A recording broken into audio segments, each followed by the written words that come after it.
Magandang araw mga kababayan, ngayon po June 24, 2024, araw po ng Lunes, dakilang kapistahan ng kapanganakan ni San Juan Bautista. Napakaganda po ng ipinapaalala ng Ebanghelyo. Ang kapanganakan ni Juan Bautista ay kapanganakan din ng isang misyon.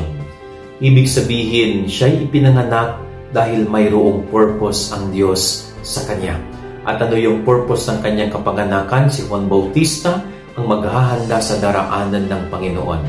Si Juan Bautista ang mangangaral ng pagbabalik loob ng mga tao na namuhay sa kasalanan. At ginawa po ni Juan Bautista yon. Binigyan niya ng halaga ang kanyang kapanganakan. Ginawa niya ang kanyang misyon bilang isang propeta. Ano pong ibig sabihin nito sa buhay natin bilang mga tao? Napakasimple po. Lahat tayo mga tao ipinapanganak dahil mayroon tayong misyon.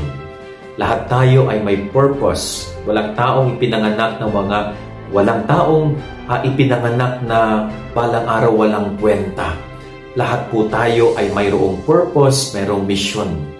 At ano po yung misyon natin sa pamamagitan ng ating buhay? Sana ay si Jesus ay makikilala din. Si Jesus ay maipaghahanda din natin ng isang daang matuwid.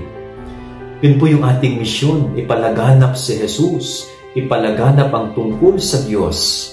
Tayo ay mga propeta ng Diyos sa panahon natin ngayon na nangangaral tungkol sa kabutihang loob ng ating Panginoon. Yun ang purpose ng ating buhay. Kanya nga pag hindi natin nagagawa yung purpose natin na yan, parang walang halaga na tayo ipinanganak pa sa mundo na ito. Kung ang purpose natin ay hindi nasiserve, hindi natin nagagawa, ibig sabihin ay walang kwenta na tayo pinanganak pa sa mundong ito. Kaya sana malaman natin ang reason kung bakit tayo umiiral at nabubuhay. Ipalaganap ang kaharian ng Diyos dito sa lupa. Ipangaral ang tungkol kay Jesus, katulad ng ginawa ni Juan Bautista. Yan ang ating gabay-aral ngayong maghapon. God bless po sa inyo lahat. Pagpalain kayo ng Panginoon.